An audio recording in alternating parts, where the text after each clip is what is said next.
보다 선하다라고 말하는 유대인은요, 참 교만한 사람들이다 하면서 이제 유대인에 관한 얘기를 시작하는 거예요. 바울이 유대인에 관한 얘기. 이 정도면 세상 모든 사람이 하나님의 정죄와 심판 앞에 자유로울 수 없다는 것을 인정해야 돼요. 아, 하나님 앞에 나는 죄인입니다. 인정해야 돼요.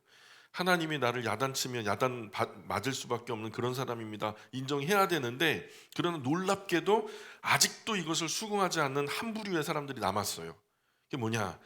세상 다 하나님 앞에 죄인이어도 우리만은 괜찮겠지. 예, 아주 이런 음흉한 생각을 가진 유대인들이었죠.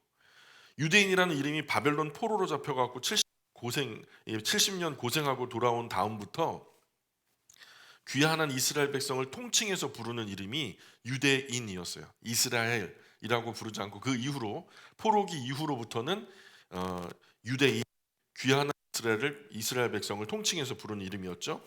그 이름의 뜻은 칭찬하다, 찬송하다 뭐 그런 이름을 갖고 있어요. 칭찬하다, 찬송하다. 아름다운 이름이죠. 그도 그럴 것이 그들은 자기들의 특별한 그 혈통에 대한 대단한 자부심이 있었어요. 우리의 핏줄은 이 지구상에 그 누구도 따라오지 못한다. 뭐 이런 자부심. 그래서 그들은 자기들 외에 다른 이방 모든 백성은 지옥 땔감으로 만들었다. 우리는 다 구원받은 백성이고 선택된 백성인데, 그럼 지구 위에 있는 수많은 민족들은 왜 만들었냐? 지옥의 땔감이 부족해서 만들었다는 거예요. 그 사람들의 주장은. 그래서 지금도 그냥, 근데 그 생각이 지금도 변함이 없거든요. 그래, 함부로 죽이는 거 국제 여론만 의식할 뿐이지 죽이는 것은 아무렇지도 않게 죽이죠. 이게 그도 그럴 것이요. 그렇게 생각하게 된 그 이유가, 하나님이 많은 민족 중에서 누구를 선택하셨어요?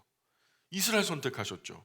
지구 위에 수많은 민족이 있었어요. 근데 그 민족 중에서도 별로 잘나지도 않고 크지도 않고 대단하지도 않았지만 분명한 것은 그들을 선택하셨다는 거죠. 이거 하나만으로도 열방의 부러움이 될 만큼 대단한 일이죠. 어떤 대단한 사람이 다른 이 중에 많은 사람이 아니라 나를 지적해서, 아, 나는 그 사람하고 굉장히 특별한 사람이라고 이렇게 얘기하는 것도 대단한 어떤 영광이잖아요. 근데 온 우주의 주인이고 창조주 하나님이 이 지구의 수많은 민족 중에서 단 한 민족을 선택하셨는데, 그 이스라엘이라면 자부심 가질 만하죠. 그렇죠? 그리고 그들을 통해서 인류의 구원자 예수 그리스도를 보내시잖아요. 이 인류가 결국 모든 운명 공동체로 죄로 인하여서 결국 죄의 삭은 사망이요, 사망 이후에 결국 지옥불의 형벌을 면할 수 없는 그런 온 인류 가족의 형편인데, 그들을 구원하기 위해서 구원자 메시아 그리스도로 보내주신 그 메시아가 이스라엘이라는 민족을 통해서 온다니까, 이게 얼마나 영광스러운 일이에요.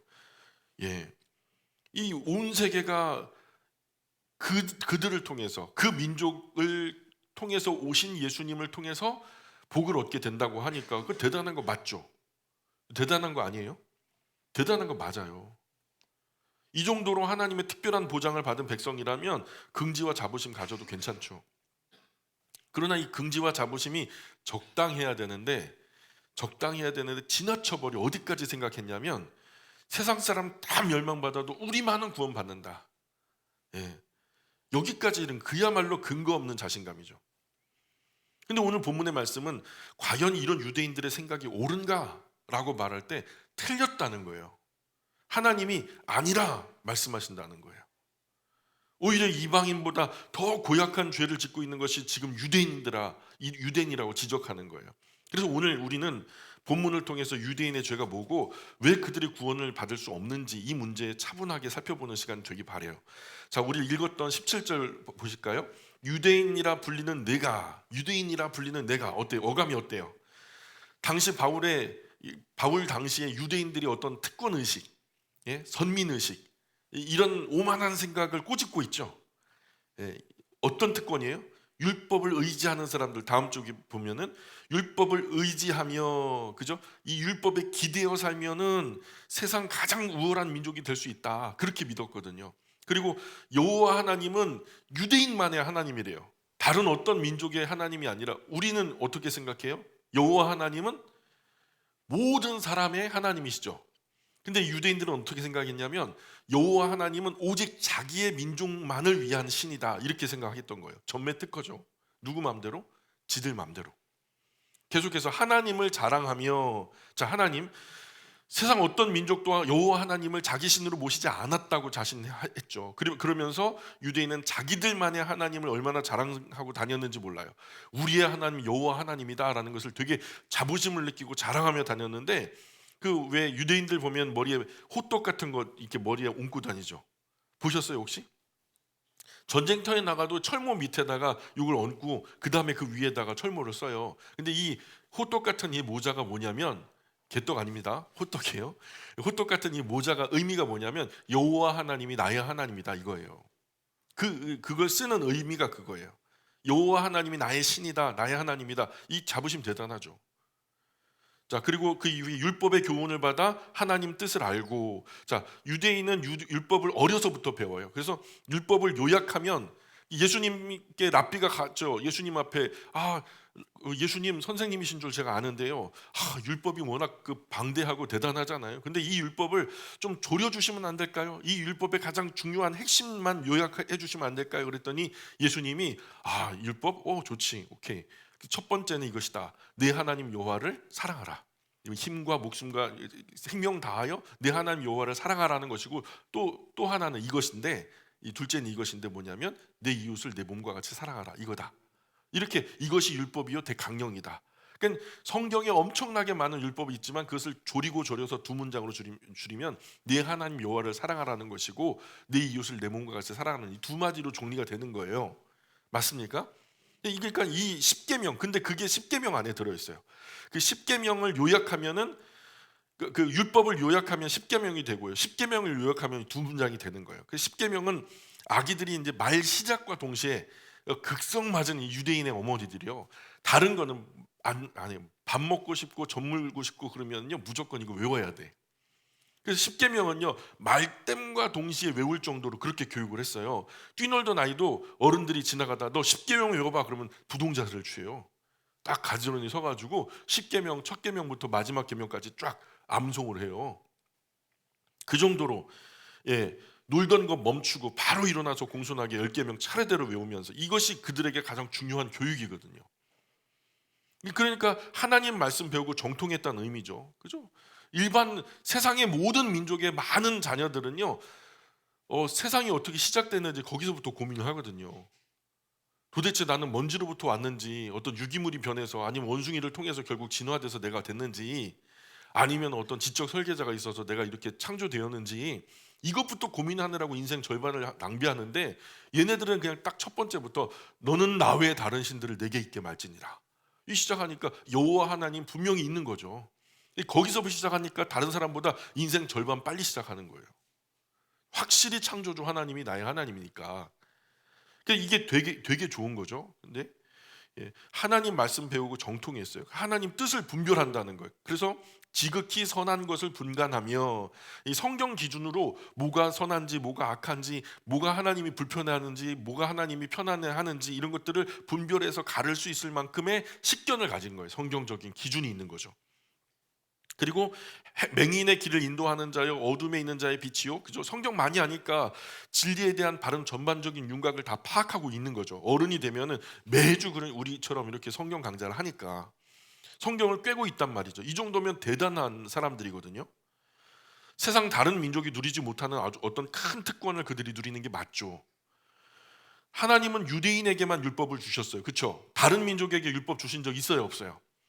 그 좀 배가 아파도 그냥 인정할 건 인정하자고요. 우리 민족에게 준 거 아니잖아요. 그죠? 유대인만 율법을 배울 수 있게 하셨어요. 그리고 유대인만 율법을 간직할 수 있는 특권을 주셨어요. 그래서 이것이 아주 대단한 것이라고 말해요. 우리가 바로 이제 조금 있다가 3장으로 건너갈 건데, 이게 3장 첫 부분까지 이게 연결되어지는 말이거든요. 3장 1절 2절에 보면은 그런즉 유대인의 나음이 무엇이며 할례의 유익이 무엇이냐, 범사에 많은데 우선은 그들이 하나님의 말씀을 맡았음이니라. 바울도 인정하는 거예요. 너희들이 하나님의 말씀 맡았다는 거, 그 탁월한 우선권이다. 대단한 기득권이다.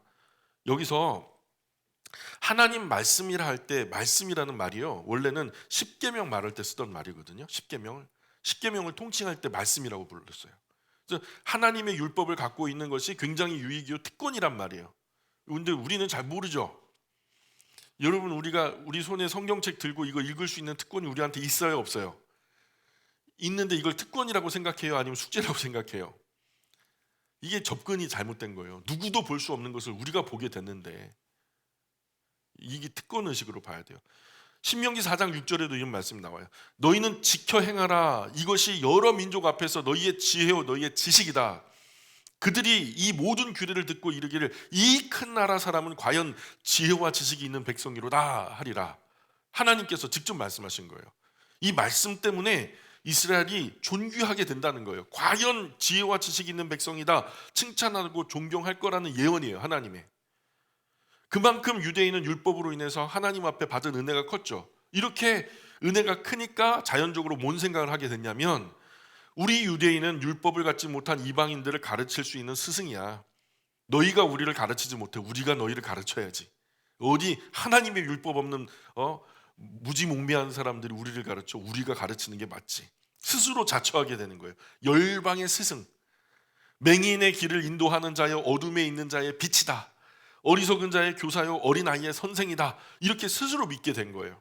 나아가서 어떻게 열방을 깔보게 됐냐면 율법 갖지 못한 이 무식한 이방인들 이렇게 깔보는 거예요. 이런 유대인의 생각이 지금도 크게 다르지 않다는 거예요.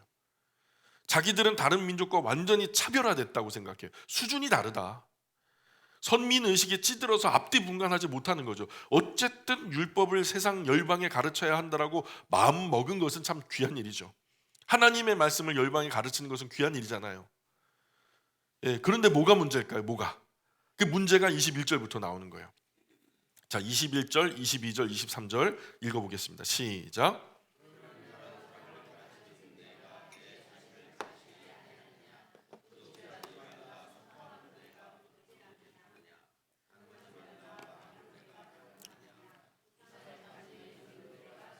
물건을 도둑질하느냐?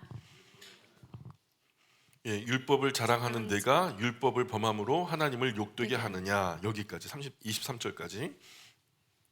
아는 만큼 순종하고 가르치는 것만큼 실천해야 맞죠? 맞아요? 싫어요? 그렇게 하기 싫어요? 날 추우니까 아무것도 하기 싫어요? 예. 아는 것만큼 순종하고 가르치는 것만큼 실천해야 맞죠? 그런데 유대인은 이게 안 돼요. 율법을 알고 꿰뚫어 본다면 아는 것만큼 살아내야 되는데 절대 그렇게 못 살죠. 온 세상 가르치는 선생이라 자칭하면서도 가르치는 만큼 실천해야 되는데 그렇게 못 살죠. 하나님이 이 부분을 지적하시는 거예요. 도둑질하면 8계명에 저촉된다 알면서 자기들은 도둑질해요. 무슨 도둑질을 어떻게 했는지 잘 모르죠. 그런데 하나님은 아시죠. 간음하지 말라 하는 내가 간음하느냐? 글쎄요. 유대인이 어떻게 성적인 범죄를 저질렀는지 저는 잘 모르죠. 근데 누구는 아세요? 하나님은 아시죠. 과거 유대 기록을 보면 랍비들 중에 성적으로 문란한 범죄를 저질러서 큰 무리가 일어났던 사건들이 많이 기록되어 있어요. 오늘 목사들 또 찬양 인도자들 성범죄 관련 사건 사고가 굉장히 많아요. 마찬가지죠. 간음을 하면 7계명을 범하는 것이라 알면서도 자기들은 은밀하게 간음을 범하는 거예요. 앞에서 마이크 들고 거룩한 이야기는 다 하면서 거룩한 찬송을 하면서 뒤로는 그렇게 간음을 하는 거예요. 하나님은 속일 수가 없죠.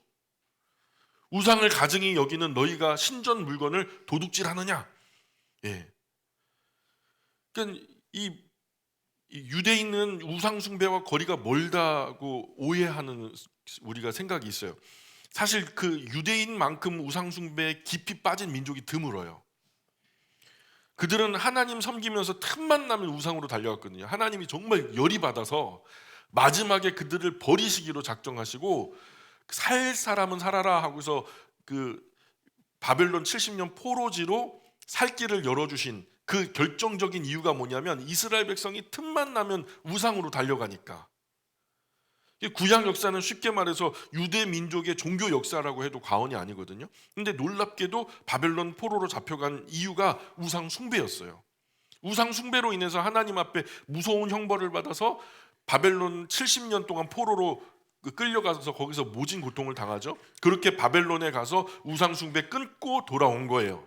자, 그래서 포로 이후에 바울 시대까지 약 600년 정도 560 몇 년 정도 되는데 한 600년간 단 한 번도 우상숭배에 빠지거나 우상숭배의 말썽을 일으킨 적이 없어요. 그만큼 철저하게 포로 이후에는 우상숭배를 한 적이 없다는 거예요. 그러니까 말씀에서도 그들이 우상을 가증하게 여겼다고 하나님이 인정하는 거예요. 우상을 가증하게 여겼다. 이게 하나님이 인정하는 거라니까요. 우상숭배 안 했다는 거예요. 유대인들이. 우상을 가증하게 여겨 아주 나쁜 것으로 취급한 것은 잘했는데, 근데 뭘 잘못했냐? 신전 물건을 도둑질했다는 거예요. 이게 무슨 의미일까요? 우리식으로 말하자면 절간에 가서 금 붙여 도둑질했다는 거예요. 그건 괜찮은 거예요? 우상이니까? 그래도 되는 거예요? 그 막 가갖고 망치로 깨도 돼요? 그래도 되는 거예요? 구체적으로 어떤 것을 어떻게 훔쳤는지 모르지만 하나님은 아시죠. 사실 당시 여러 기록에 의하면 그들은 우상 숭배를 하지 않았어요. 맞아요. 그들의 말이 맞아요. 우상 숭배하지 않았어요. 그러나 돈벌이가 된다면요, 우상 숭배에 필요한 모든 물품을 그들이 만들어 거래했어요. 돈벌이만 된다면 신상도 팔고요, 여러 자질구레한 어떤 신전 용품들도 팔면서 장사했어요. 그러다가 조금 부족하다 싶으면은 그 납품했던 거 그냥 몰래 그냥 들고 나와 도둑질 했다는 거죠. 그렇게 다시 훔친 것을 다시 팔고, 자기들은 우상 숭배하지 않았지만 다른 이들의 우상 숭배를 첫 번째는 도와줬고 거기에서 수익을 얻기도 했다는 거죠. 자, 우상 숭배 했어요, 안 했어요? 안 했죠. 확실히 안 했죠. 이런 것은 한두 가지 사례에 지나지 않아요. 유대인들이 이런 어떤 이율 배반적인 행동들이. 여기서 말하려고 하는 것은 뭐냐면, 율법은 알면서 율법대로 살려 하지 않았다는 거예요. 따라해 보실까요? 율법은 알면서 율법대로 살려 하지 않았다. 그거죠. 그 결과가 어떻게 됐냐? 율법을 자랑하는 네가 율법을 범함으로 하나님을 욕되게 하느냐? 자, 하나님 찬송하게 하려고 그들의 이름이 뭐라고요? 유대인. 그게 이 뜻이 뭐라고요? 칭찬하다, 찬송하다. 누구를 찬송해요? 하나님을 찬송하게 하려고 그들을 세운 거예요. 근데 하나님을 찬송하게 하려고 선택받은 유대인들이 오히려 하나님을 지금 욕되게 하는 거예요. 그 다음 절도 봐. 24절 시작. 기록된 바와 같이 하나님의 이름이 너희 때문에 이방인 중에서 모독을 받는도다. 하나님 찬송하게 하려고 선택받은 유대인 때문에 오히려 하나님이 욕먹을 뿐만 아니라 이방인 중에 모욕을 당하고 계신 거예요. 이런 유대인 한마디로 종교적인 위선자들이죠. 겉으로만 착한 척, 언행 일치가 전혀 안 됐다는 말이죠. 입은 거룩한데 행동이나 삶은 전혀 거룩하지 못했다는 얘기죠. 도둑질, 간음, 우상숭배, 세상에 흔해 빠진 죄들이죠. 누구나 잘못하면 빠질 수 있는 범죄들이죠. 그러나 정말 중요한 것은 똑같은 죄라고 해도 유대인이 범할 때는 더 큰 죄가 되거든요. 왜 그런지 아세요? 왜 유대인들이 죄를 지으면 더 큰 죄가 되고 일반 세상 사람들이 지으면은 뭐 일반적인 죄가 되고 왜 그러느냐? 세 가지 이유가 있어요. 첫 번째는 알면서 범했기 때문에 더 큰 죄가 되는 거예요. 알면서. 다른 세상 사람들은 몰랐다 쳐요. 율법 모르니까. 근데 그 이방인의 죄보다 유대인의 죄가 크죠. 아니까. 세리와 창기의 죄보다 바리새인의 죄가 더 크고요. 불신자의 죄보다 그리스도인의 죄가 더 큰 이유가 여기 있는 거예요. 알면서 죄 지으니까. 두 번째, 그들의 죄가 왜 더 크냐? 또 유대인 입으로는 안 된다 해놓고 행동으로는 된대요. 입으로는 안 된대, 율법으로는 안 된대요. 근데 삶은 그렇게 하고 있거든요. 때문에 그들의 죄가 더 큰 거예요. 하나님 앞에서 아주 무서운 죄가 되는 거죠. 마태복음 23장에서 예수님이 그들은 말만 하고 행하지 않는다. 이어서 나오는 말이, 예수님 그들을 보고 뭐라 그래요? 이 회칠한 무덤 같은 사람들아. 겉으로는 굉장히 깨끗하죠. 회는 하얀색. 중동의 햇빛에 회칠한 무덤이 비치면요, 눈이 부시도록 하얘요. 그러니까 얼마나 깨끗하고 아름답고 화려하게 보이는데 그 속에 뚜껑 열고 들어가면 악취나는 썩어가는 시체가 들어있는 거죠. 이들의 이중성 때문에 같은 죄라도 유대인들의 죄는 더 크다는 거예요. 그리고 세 번째, 결과적으로 결과적으로 이들의 그런 행태가 하나님께 영광이 됐어요, 욕이 됐어요? 욕이 됐잖아요. 그들의 그런 이중적인 어떤 종교 사기꾼 같은 그런 행태들이 하나님께 모든 열방을 통하여서 모욕이 돌아가게 했어요. 때문에 유대인의 죄가 이방인보다 훨씬 더 컸거든요. 유대인이 죄를 범하면 하나님께 욕이 돌아오는 구조예요. 워낙 자기들이 하나님의 사람들이라 하나님의 민족이라 스스로 막 떠벌리고 자부심 가지고 자랑했으니까. 그러니 그런 그들이 잘못 살면요 하나님께 욕이 돌아가는 거 당연한 거예요. 사랑하는 여러분, 지금 우리는 유대인의 죄를 말하고 있죠. 맞습니까? 유대인의 죄를 말하고 있어요.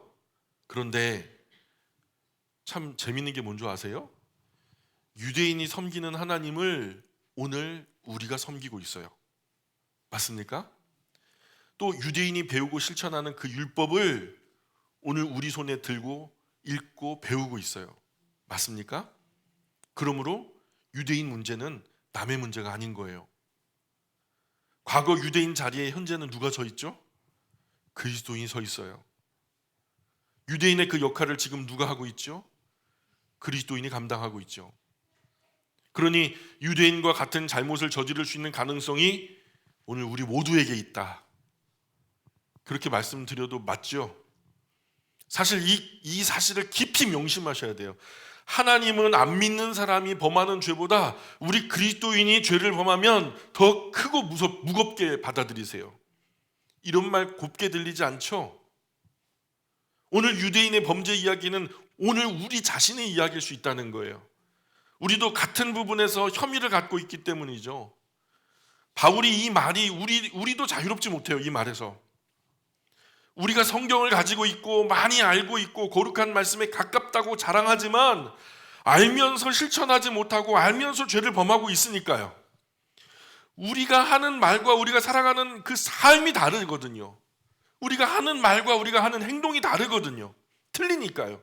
그 결과로 예수님 안 믿는 사람들이 오늘 하나님을 욕하고 있으니까요. 하나님이 지금 모욕을 당하고 있거든요. 우리가 하나님 말씀대로 예수님 말씀대로 살지 못하니까 사람들이 손가락질 하는 거예요. 마태복음 7장에 예수님은 나더러 주여 주여 하는 자마다 천국에 들어가는 것이 아니다. 다만 하늘에 계신 내 아버지 뜻대로 행하는 자라야 들어가리라. 성경 가지고만 있지 읽지도 않고 보지도 않고 그러니까 깨닫지도 알지도 못하고 깨닫는 것도 없이 그렇게 살지도 못하고 그저 그냥 눈만 감으면요 이 그리스도인들은요 그냥 구원은 그냥 무턱대고 덮어놓고 우리에게 있대. 구원은 교회 안에만 있고 구원은 우리한테만 있대요. 누구 맘대로 똑같아요. 유대인들 똑같죠. 입으로 위선 떨면서 삶은 개판인 그리스도인 절대로 천국 들어가지 못하죠. 선지자 노릇하는 아주 존귀한 직분을 가진 사람도 위선자는 천국에 들어가지 못한다라고 예수님 말씀하시는 거예요. 귀신을 쫓아내는 특별한 권능을 가졌어도 위선자는 하나님의 나라 들어갈 틈이 없다는 거예요. 거룩한 직분을 가졌다고 해도 위선하지 않아요? 저는 그렇게 보지 않아요. 얼마 전에 우리 청년들이 잘하는 지금 우리가 찬양하는 그 찬양단의 찬양곡들이 참 많이 좋은 찬양이 많은데요. 근데 요즘 이 시절을 대표할 만큼 큰 찬양팀이 있어요. 근데 그 찬양팀 리더가 각각 두 팀인데요. 그 팀이 각각 그 팀 리더들이요 7개를 범했어요. 참담한 성범죄를 저질렀어요. 또 우리 한국교회 청교도 사역을 한다고 하는 목사님이 있어요. 경건의 지표가 될 만큼 정말 우리 선배님이신데 그분만은 이제 그 괜찮다라고 여겼는데 그분도 얼마 전에 갑자기 강단에서 얼굴이 안 보이는 거예요. 한순간 은퇴하고 잠적해 버리셨어요. 알고 보니까 그분도 7개를 범하셨어요. 연일 유튜브에서 그 기행들을 쏟아내는 거예요. 그 기사들 가운데 지금 하나님은 욕먹고 있고 하나님 그 기사들 가운데 모욕당하고 계신 거예요. 누구 때문에? 그리스도인 때문에. 교회 안의 사람이에요? 교회 바깥의 사람이에요? 교회 안 한 사람 때문에. 이렇게 오늘 하나님의 명예와 영광을 실추시키는 한 사람이 한국 교회 안에 많은 거예요. 사실 교회 밖 사람보다 교회 안에 있는 사람들 때문에 하나님은 욕을 먹고 있거든요. 오늘 그리스도인이 교회 안에 잘못하는 거 한두 가지가 아니죠. 어디서부터 어떻게 손을 대야 될지 진짜 난감할 지경이에요. 정신 똑바로 차리지 않으면 정말 우리 신앙 아주 쉽게 엿바꿔 먹을 수 있어요. 유대 민족이 세계 모든 민족 중에 뛰어난 우월성을 가지고 있다는 사실 때문에 오히려 더 위선자가 된 것처럼 오늘 우리도 교회 안에서 목사, 장로 혹은 집사, 권사, 간사 등등의 직분을 가진 것이 오히려 사람을 더 위선자로 만들 수 있는 그 위험과 가능성이 크다는 사실 인정하셔야 돼요. 인정하셔야 돼요. 남 보기에 능력이 많다고 위선하지 않아요? 그렇지 않다는 말이죠. 어떤 성직을 가지고 있다고 위선하지 않아요? 그렇지 않다는 말이죠. 성공을 많이 한 사람일수록 위선하기가 쉽대요. 직분이 높을수록 위선할 수 있어요. 이것이 우리가 배워야 할 소중한 교훈이죠.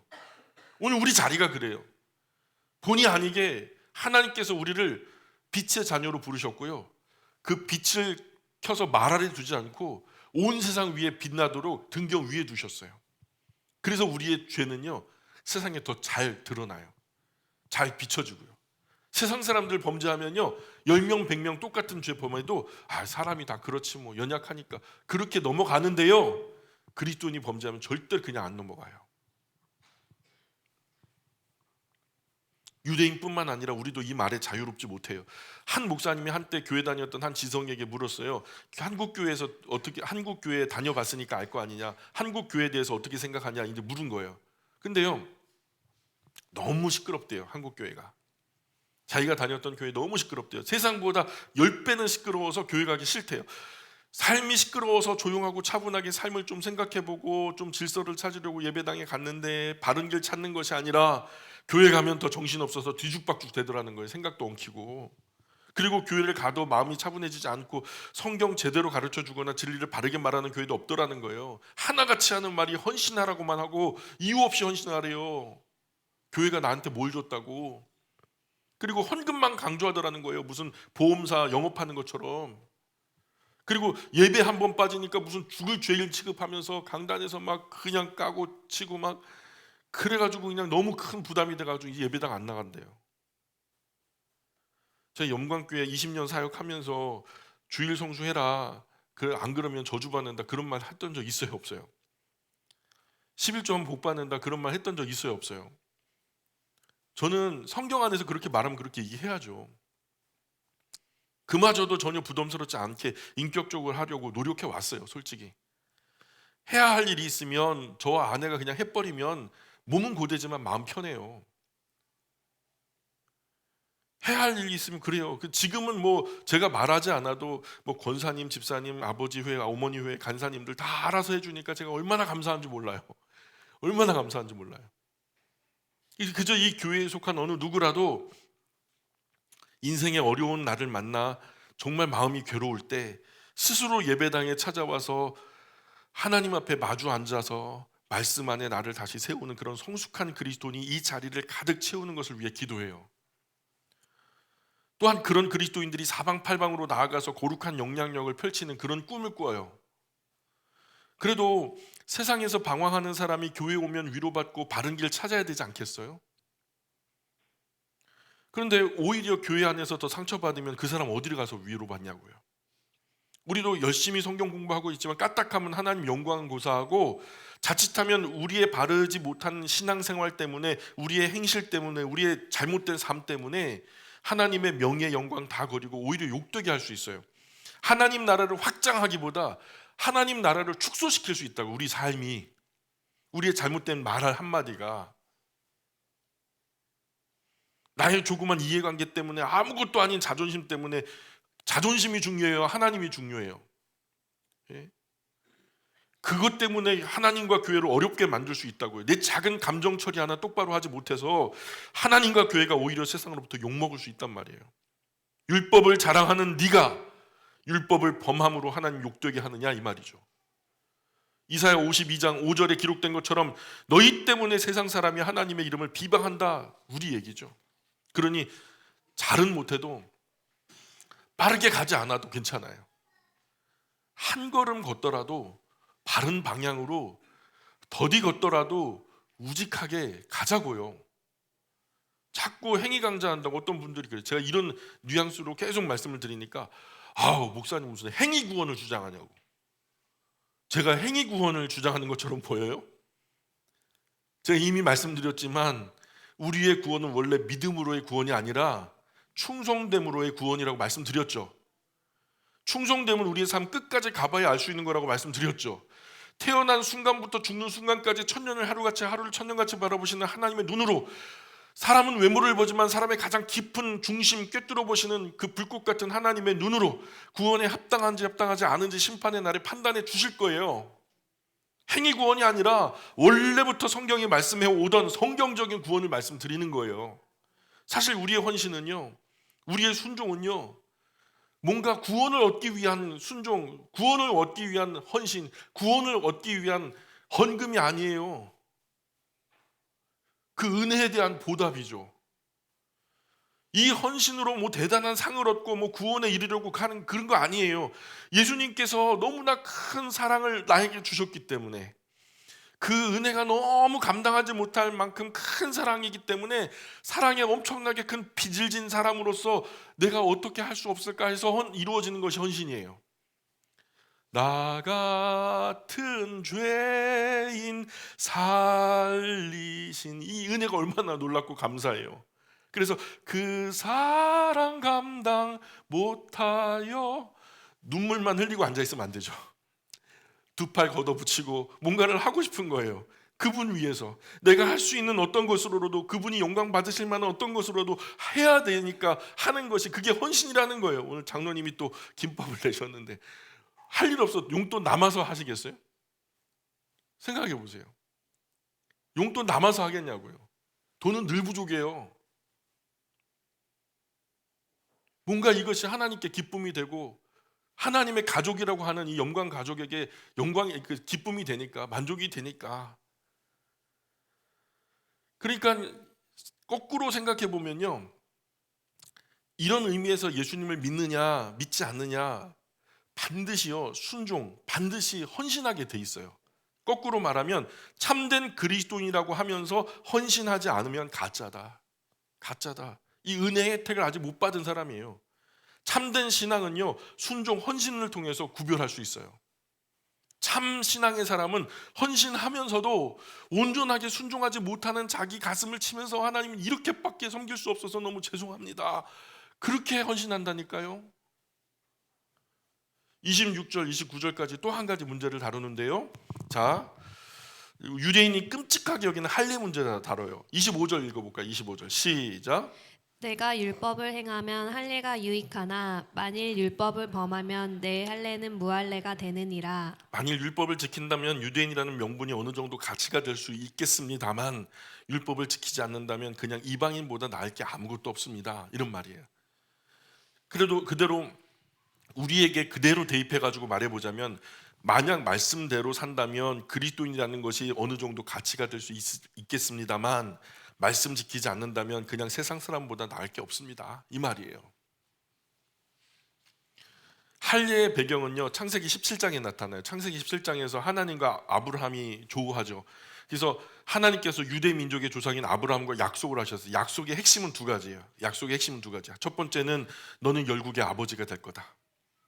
열국의 아버지가 될 거예요. 그래서 아브라함 자손이 이 선택된 민족이 되는 복을 얻죠. 그래서 그들이 다시 세상에 복이 되는 복의 근원으로서 하나님으로부터 선택되었어요. 아브라함을 통해서. 약속이 그거예요. 선택된 민족이 아브라함을 통해서 약속이 된 거예요.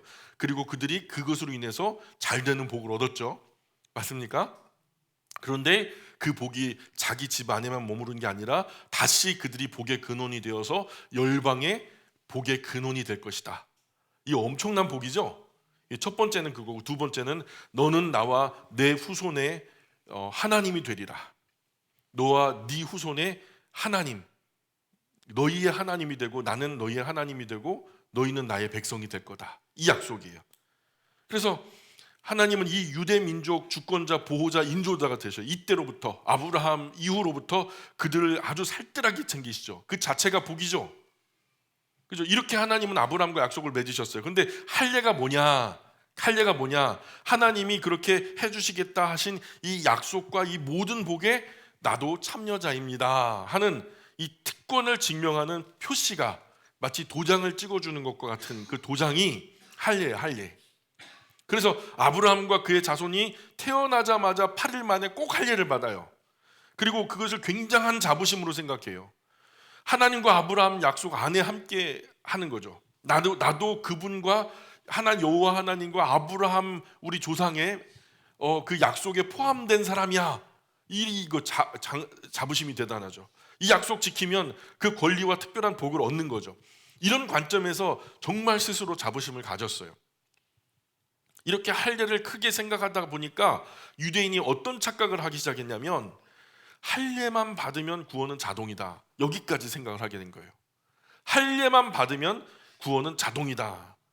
자, 할례를 구원의 수단으로 오해한 거죠. 그래서 유대인 랍비는 이런 글을 썼어요. 그들이 지금도 그 생각이 변함없는데 오늘날에 유대인들을 랍비들이 인도하고 있죠. 정신적인 어떤 지주와 같은 역할을 하는 사람들이 랍비인데 그 랍비 중에 한 사람이 글을 썼는데 이런 글을 썼어요.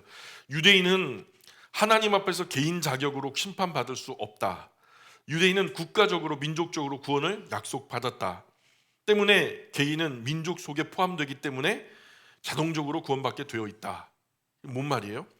할례가 개인적인 구원이 아니라 국가적인 구원을 받은 것이 유대 민족이기 때문에 할례만 받으면 비록 죄인이어도 믿음 없어도 순종하지 않아도 타고난 아브라함 혈통 때문에 난 그 혈통에서 태어난 것 때문에 유대인이라면 다 천국을 얻게 된다. 왜? 국가적인 구원이니까. 지금도 그렇게 생각해. 지금도. 여기서 유대인의 오류가 뭐예요? 여기서 그들의 오류가 뭐냐면 종교적인 형식주의에 빠졌다는 거예요. 따라해 보실까요? 형식주의. 할례라는 형식을 거친다면 구원의 문제는 자동으로 해결된다라고 여긴 거예요. 이것이 형식주의예요. 그래서 25절, 29절은 간단하게 세 가지를 요약이 되는데 첫 번째는 순종 없는 할례는 무효다. 바울이 말하는 거예요. 헌신 없는 할례는 무효다. 아무리 할례 받았다고 해도 아브라함처럼 할례에 합당한 순종이 없다면 아브라함이 그가 하나님께 속한 사람이라고 하면서 어떻게 헌신했는지 우리 알죠. 100세에 낳은 아들 이삭까지도 고민 없이 바칠 정도였어요. 그가 그것만이에요. 모든 삶의 전폭이 하나님께 의지됨으로 살아갔죠. 그저 하나님 눈치 보는 하나님의 종이었죠. 그래서 순종 없는 할례는 무효다. 두 번째는 할례는 없지만 순종이 있다면 할례 받은 것이나 똑같다. 무슨 의미인지 아세요? 할례 받지 않은 사람이어도 아브라함처럼 하나님 법에 순종하며 실천하며 살아가는 사람은 할례가 없다 해도 하나님 앞에 할례 받은 사람으로 인정받을 수 있다는 얘기죠. 지난 시간에 제가 예를 들었던 것처럼 나는 도로교통법의 박사예요. 그래도 도로교통법의 박사여도 도로를 가다가 범법을 하면요 경찰이 잡아요. 맞아요? 박사여도. 근데 나는 도로교통법을 전혀 몰라요. 그런데 나도 모르게 도로교통법을 지켰어요. 그러면 경찰이 날 잡아요, 안 잡아요? 안 잡아요. 이게 뭔 차이예요? 지키고 지키지 않고. 안다 모른다가 중요한 게 아니에요. 세 번째로 진짜 할례는 몸에다 하는 게 아니다. 마음이 하는 거다. 마음으로 변화되어 삶까지 변화되는 거라고 가르치는 것이 바울의 주장이에요. 그래서 26절, 27절 두 절 한번 읽어볼게요. 26절, 27절 시작. 그런즉 무할례자가 율법의 규례를 지키면 그 무할례를 할례와 같이 여길 것이 아니냐. 또한 본래 무할례자가 율법을 온전히 지키면 율법 조문과 할례를 가지고 율법을 범하는 너를 정죄하지 아니하겠느냐. 28절도요. 시작. 무릇 표면적 유대인이 유대인이 아니요 표면적 육신의 할례가 할례가 아니니라. 예, 제가 좀 쉽게 번역해드릴게요. 같은 이치로 비록 이방인일지라도 하나님 율법을 잘 지킨다면 하나님은 유대인에게 주려 계획하신 모든 권리와 영광을 그들에게도 주실 것입니다. 그런 이방인은 사실상 하나님에 대해 유대인보다 더 많이 아는 것이고 율법을 지키지 않는 유대인보다 훨씬 더 나은 것입니다. 그러므로 유대인 가문에서 태어났다고 할례 받았다고 그것이 참 유대인일 수는 없습니다. 참 유대인은 그 마음과 삶이 하나님과 바른 관계에 놓여 있는 사람입니다. 이렇게 말해요. 그들은 주장하기를요, 우리의 한 손에는 율법책이 들려 있다.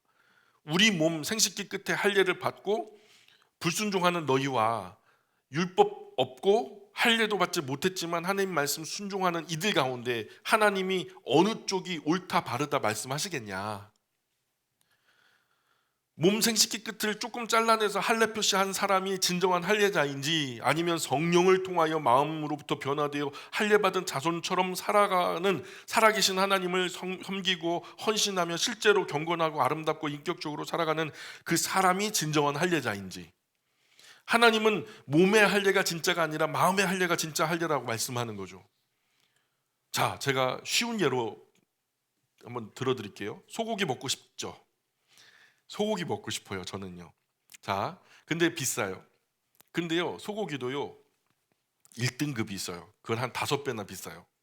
다른 거는 뭐 1,000원 하는데 그거는 5,000원이나 해요.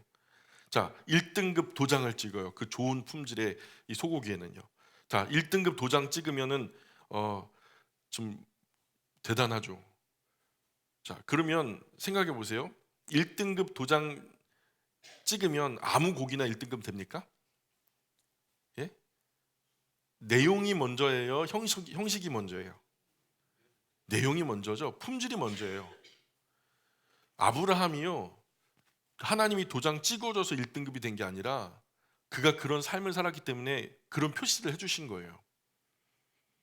고기가 1등급이어서 1등급 도장을 찍어주는 거죠. 아무 고기나 1등급 찍어준다고 1등급 고기가 되는 게 아니에요. 도장이 먼저예요? 품질이 먼저예요? 품질이 먼저예요. 하나님 보실 때 아브라함은 1등급 하나님 백성이었어요. 그러나 그 자손은 1등급이 아니고 등급에 끼지도 못할 만큼 아주 저등한 품질임에도 불구하고 우리 조상이 1등급이니까 우리도 1등급이야. 우리도 똑같이 아브라함처럼 도장 받았어. 상식적으로 말도 안 되죠. 할례 받은 사람이 순종하지 않는 그 자체로 큰 모순인 거예요. 하나님 백성이라 할례 받은 사람이 순종도 헌신도 없이 이름만 갖고 있다면 할례라는 약속에 동참하는 것이라, 약속에 동참하는 거라 말씀드렸잖아요. 근데 그런 사람이 헌신도 충성도 없으면요, 이름만 갖고 있다? 이건 자체로 죄예요. 약속의 핵심이 뭐예요? 하나님은 유대인의 하나님이 된다는 거죠. 맞습니까? 그러면 하나님은 내가 너의 하나님이 될 것이다 하셨다면 할례 받은 사람은 하나님을 모셔야 맞는 거죠. 맞아요? 어떻게 모십니까? 나의 삶의 왕으로, 주인으로, 내 삶의 그 누구도 우선할 수 없는 절대 권력자로 모시는 거죠. 그렇게 모신다는 것은 이후 여하를 막론하고 그분의 말씀에 순종하며 살겠다고 하는 그 전제하에 받는 거죠. 그러므로 할례 받는 것은 하나님 앞에 무조건적 순종해야 되는 거예요. 갈라디아 5장 3절에 할례를 받았다면 율법 전체를 실천한 의무가 있습니다 라고 말해요. 그러나 유대인들은 이상하게 하나님 앞에 순종하지 않아요. 할례를 받았는데 순종의 책임은 버렸어요. 형식은 가지고 있으면서 내용은 버렸어요. 형식과 내용을 볼 때 어쩔 수 없이 이 내용과 형식이 두 개가 있어요. 어쩔 수 없이 하나를 포기해야 된다면 뭘 포기해야 돼요? 어쩔 수 없이 하나 포기해야 된다면 내용과 형식이 있어요. 다시 한번 말씀드릴게요. 거기 눈을 뜨고 저를 보시는지 아니면 저기 딴 데 가셨는지. 자, 형식과 내용이 있는데, 여기가 내용이었죠. 내용과 형식이 있는데요. 내용과 형식 이 둘 중에 하나를 어쩔 수 없이 버려야 된다면 뭘 버려야 돼요? 형식 버려야 되는 거예요. 내용을 취해야죠. 맞죠? 그럼요. 유대인에게 할례 받는 것도 중요하고 할례 받은 자로서 순종하는 삶도 중요해요. 할례라는 의식, 형식도 참 중요하고요. 할 수 있다면 두 가지 다 온전하게 순종하는 것이 좋아요. 그러나 어느 하나가 여의치 않을 때 둘 중 어느 것 하나를 선택해야 되는 것이 그런 상황이 된다면 형식을 포기하고 내용을 가져야 되는 거예요. 할례를 포기하고 순종하는 삶을 살아가야 맞는 거죠. 그러면 하나님은 그렇다고 인정해 주시니까. 내용이 같이 있을 때 형식이 중요해지는 거지, 내용 아무것도 없는데 형식이 중요해요? 여러분, 저기 다 떨어진 그 고무신 같은 거 그거 아주 그냥 최고급 종이에다가 포장해 가지고 그 백화점에 진열하는 거 보셨어요? 예? 그 못하러 그래요? 종이값 아깝게? 내용이 별거 아니면요 포장할 필요도 없어요. 형식이 중요한 건요 내용 때문이에요. 그 우리 어머니들 좋아하시는 아주 명품 지갑 같은 거 있잖아요. 아 그런 거는 막 박스로 그냥 맞춤으로 그냥 막 해가지고 색깔도 막 삐까뻔쩍하게 그 포장 재질만 몇만 원이에요. 예, 그거는 왜 그래요? 내용이 가치가 있기 때문에. 내용이 가치가 있기 때문에. 그럼 둘 중에 하나를 포기해야 된다면 박스 가지실래요? 명품 지갑 가지실래요? 바보가 아니라도 다 알죠.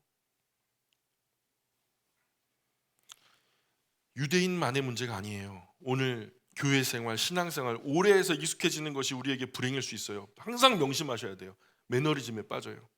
오래 믿다 보면 유대인처럼 내용은 없고 형식의 지배를 당해요. 마음 없는 예배, 내용 없는 기도, 습관적인 출석, 순서대로 하는 헌신, 신앙 경력 내세우지 말아요. 경력은 형식이에요. 몇십 년 믿었다 이거 형식이에요. 중요한 것은 내용이 있어야죠. 몇십 년 동안 내가 하나님 앞에 섬겼던 그런 내공이 있는 그리스도인의 위대한 헌신이 그게 내용이죠. 5년 10년 그래서 세례받자 어떤 분한테 얘기하니까 오해하지 마세요. 우리 교회 사람 아니에요. 세례받자 하니까요. 아 나는 지금 신앙생활 이 모습으로는 도대체 이 세례를 못 받겠노라고. 그래서 5년 10년 있다가 겨우 받았거든요. 우리가 평가할 수 없는 부분이에요. 그런데 어떤 분은요 습관적으로 세례받고 무책임하게 살아가요. 형식을 중요하게 여기는 사람은요 내용을 잃어버리게 되어 있어요. 유대인처럼 할례라는 형식을 중요하게 여기고 형식 때문에 구원받을 수 있다고 생각하는 것처럼 그리스도인 중에는요 나도 세례를 받았으니까 신앙 경력이 몇 년이니까 신앙의 가정에서 태어났으니까 주일 나는 안 빼먹으니까 나는 11조도 감사헌금도 열심히 바치고 있으니까 그래도 나는 그 믿음의 4대째 뭐 자손으로 태어났으니까 나는 목회자의 가정이니까 나는 중직자의 가정의 자녀니까 나는 구원받을 수 있다고 착각하는 사람 엄청 많아요. 정말 명심하셔야 돼요. 형식만 중요하게 여기면 결국 내용은 잃어버린다니까요. 그래서 우리 사회는 지금 뭐라 하면 믿는 놈이 더 나쁘다. 형식만 있으니까. 다 우리 그리스도인이 처신 잘못한 탓이죠. 그리스도인이라는 1등급 도장은 다 찍고 다녀요. 저마다 이마에다 다 찍고 다녀요. 무슨 교회 무슨 권사 무슨 교회 무슨 목사. 그런데 1등급 한참 못 미치는 그저 세상 사람 일반적인 사람들의 인격에도 못 미치는 그런 언행심사를 가지고 하등한 품질로 하나님 욕먹이고 하나님 모독시키고 교회 밖 사람들 오히려 양심적으로 살려고 노력하는데 교회 안에 사는 그리스도인들은 천국에 지정석이 있는 사람인 것처럼 양심의 법 아무 거리낌 없이 그냥 어기면서 살아가요. 아 이래도 되지 뭐 저래도 되지 뭐 누가 그래도 된대요. 누가? 마지막 29절 읽어볼게요. 29절 시작. 오직 이면적 유대인이 유대인이며 할례는 마음에 할지니 영에 있고 율법 조문에 있지 아니한 것이라. 그 칭찬이 사람에게서가 아니요 다만 하나님에게서니라. 아멘. 하나님 표면적으로 할례 받아 생식기 끝을 조금 잘라낸 것을 그런 사람을 찾는 것이 아닙니다. 마음과 생각 완전히 변화된 사람을 찾는 것입니다. 그의 생활이 선하게 거룩하게 변화된 사람이 비록 사람들은 몰라서 칭찬하지 못한다 해도 결국 하나님 칭찬 받게 될 사람들입니다. 자, 하나님께 칭찬받지 못하면 사람들에게 칭찬받는 거 아무것도 아니죠. 그죠? 맞아요? 나는 그래도 사람들 칭찬 받아야 되겠어 하시는 분 손 들어보세요. 그런 용기 있는 분은 칭찬 받아도 돼요. 여러분 생각해 보세요. 세상 아무리 뭐 고생하면서 사람들 칭찬, 영광, 명예 다 얻었다고. 근데 나중에 하나님 나라 가니까 하나님이 칭찬 안 해주셔. 그건 뭔 소용이냐고요. 가만 생각해 보면 최소한 사람의 수준의 그 칭찬도 못 받아서 하나님께 칭찬받기는 어렵죠. 사람들이 칭찬하지 않는데 하나님 칭찬하실 만무하죠. 할례는요 마음으로부터 변화받아 삶에까지 변화가 이루어지는 거죠. 칼로 그냥 조금 끝을 그냥 잘라내가지고 표시를 한다 거룩한 백성의 지표가 될 수 없다는 말이에요. 사람은 위선에 능하거든요. 저만 그런 게 아니라 우리 모두가 그래요. 작심하고 위선하는 것이 아니라 우리도 모르게 위선해요. 할 수만 있다면 그래도 남에게 나쁘게 보이기 쉽지 않죠. 그런데 잘 보이고 싶은데 결국 악하게 드러나요? 그러면 소망이 없죠. 나는 나름대로 잘하는데도 악하다고 소문나면, 그래도 딴에는 그리스도인이라 잘한다고 한 것이 칭찬이 아니라 사람들에게 또는 하나님의 이름에 욕되게 하는 정도라면 그런 사람의 세례는 정말 아무것도 아닌 거죠. 그냥 개판 5분 전인 거죠. 그 사람의 신앙은 아무 가치도 의미도 없는 거죠. 지금 바울은요, 로마의 그리스도인들에게 문 말을 하려고 하는 것입니까? 나는 무난하게 살아왔으니까 괜찮겠지, 괜찮지 않을 수 있다는 말이에요.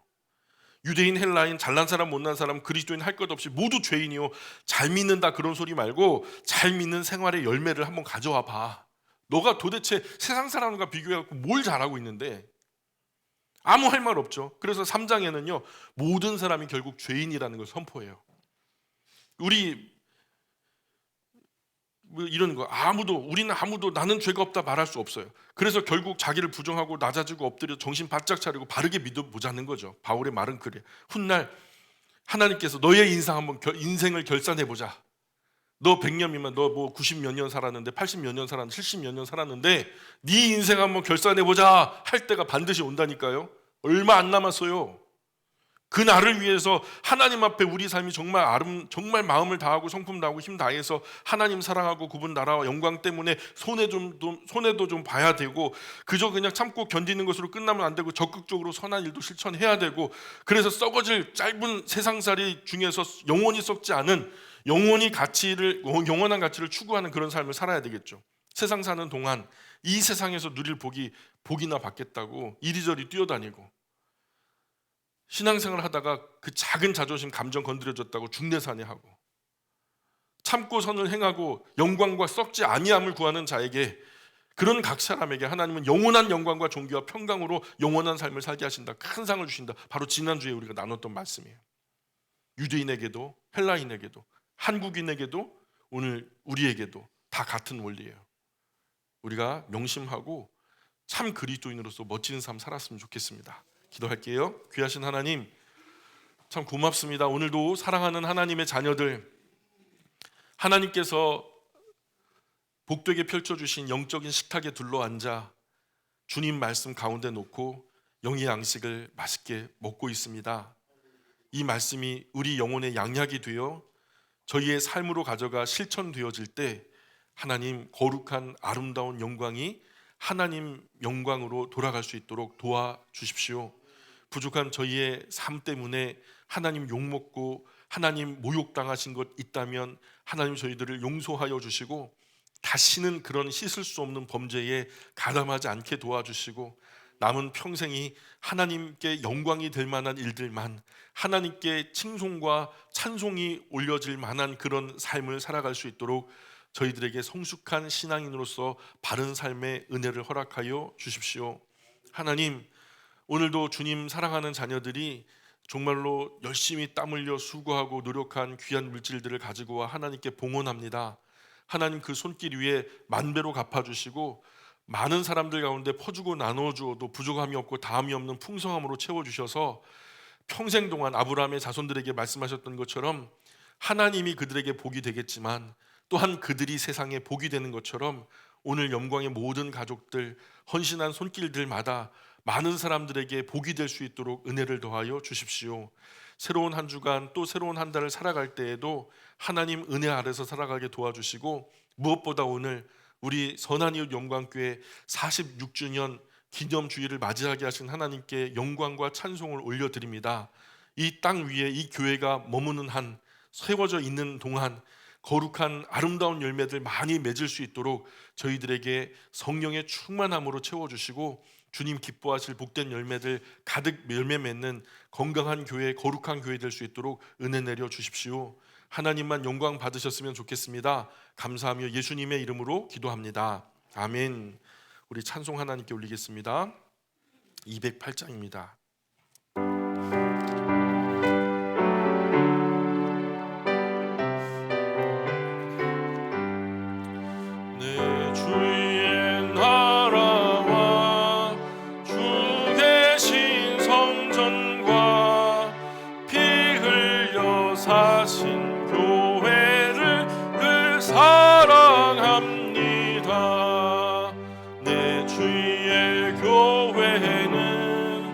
천성과 같아서 눈동자같이 아끼사 늘 보호하시네.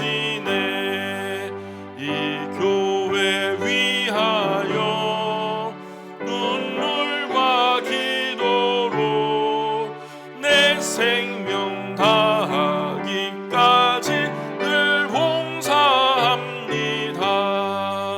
성도의 교죄와 교회의 위로와 구주와 맺은 언약을 늘 기뻐. 다 같이 일어나셔서 하늘의 영광과 베푸신 은혜가 진리와 함께 영원히 시온에 넘치네. 아멘.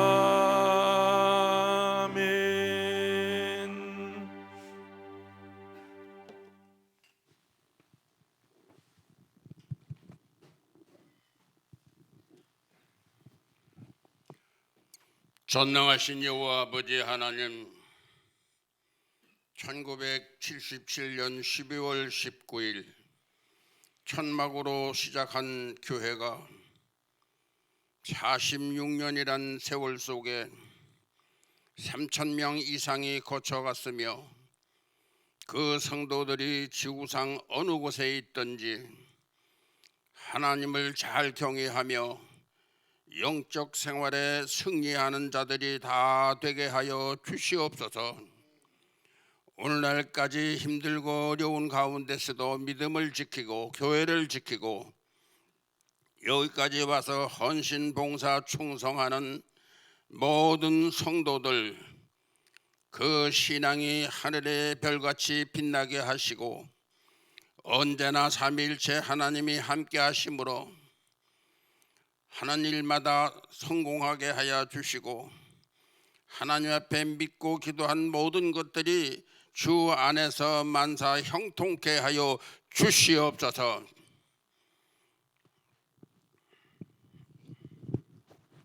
지금은 우리 주 예수 그리스도의 극진하신 은혜와 아버지 하나님의 영원하신 사랑과 보혜사 성령님의 감화 감동 역사 내도 충만하심이 선한 이웃 염강교회 모든 성도들 머리머리 생활 위에, 그리고 하늘 소망교회 100여 명 되는 권속들 위에 자리를 같이 하지 못한 이들까지라도 지금으로부터 영원토록 함께 계시기를 간절히 축원하옵나이다. 아멘.